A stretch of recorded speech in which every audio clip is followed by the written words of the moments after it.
How soon after you got there did the Red Cross make their visit? Well, let's see. I got there in January of '44. The official visit, I think, was in June of that year. I don't remember the visit. I just know about it. They came with a very small committee, and they were shown around, but they were literally not taken by the hand, but they might as well have been, and shown around. The Nazis only showed them what the Nazis wanted them to see, however, and by then the town had been what they nowadays call beautified. Literally, facades had been painted, street signs had been put up, all the ground floor apartments or rooms had been nicely furnished. Nobody was allowed to live in them, of course. Anything that was originally a store in the olden days had been filled with clothing or food or whatever. We couldn't buy it, but that's beside the point. And so this is what the Red Cross saw. Was there a football stadium? What is the story about that? No, there was no stadium, but football, European football, soccer was played. And there again, that was a forced activity.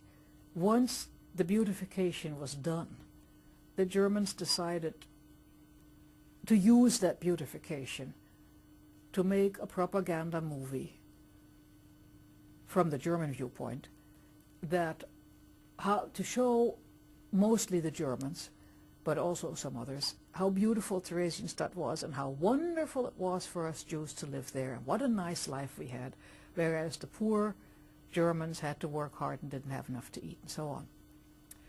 So they used all these painted facades and so on, and in addition to that, they filmed a number of things. They filmed the concert, they filmed the lecture, and there were those, in fact, even before.